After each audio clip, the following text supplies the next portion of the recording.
What role can you play as chief to try and rebuild that trust? Absolutely. Transparency is key. We absolutely have to be open to those conversations, and we have to be honest with ourselves, and we have to be honest with the community. Bridging the gap between police and the community. There is a lot of work to be done in Columbus, but the city's new police chief says she is working on ways to get the job done.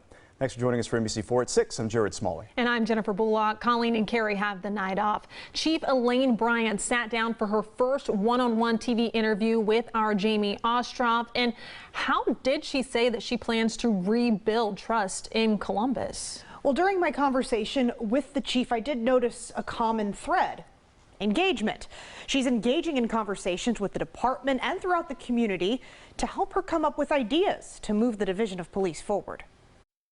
We want to humanize that badge. We want people to know we're mothers, we're brothers, we're sisters, we're uncles, we're cousins. Chief Elaine Bryant says it was a conversation she had as a wife that led her to that badge. I joined the police department on a bet. Really? On a bet. My then husband at the time was a 5-year veteran of the Detroit Police Department, and we were having a conversation, and he made some sort of statement in regards to not everyone can do this. And I was like, I bet I can. And he was like, well, I bet you can. So, as chief, can we expect to see you in the community? I'm surprised you haven't already. Yes, I've been in the community from day one. Every chance that I get, I go out, I talk to the community members. From those interactions. I try to attend. What kind of feedback are they giving you so far? I get a lot of positive feedback, and of course I get some criticism. What kind of criticism?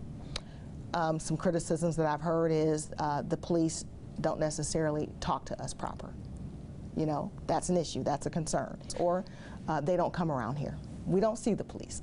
That's another issue or concern. Bryant says she wants to make officers more present around town, starting with her Parks Detail initiative, putting more bicycle officers in parks beginning Tuesday. So if we can get out there and be proactive and be with the bikes and on patrol in the parks, then they see our visibility and know, okay, this is a safe place we can go. She hopes programs like this can lead to conversations between officers and the public, especially kids.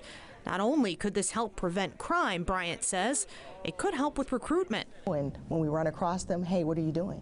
Hey, you're doing nothing. What about the police department? But it's not just about earning the community's trust. Bryant acknowledged morale issues within the division of police.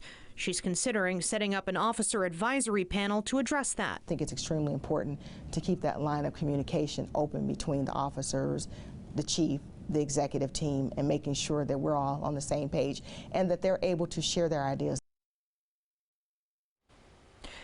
The chief says to expect an announcement soon about more new initiatives aimed at facilitating conversations between officers and members of the community.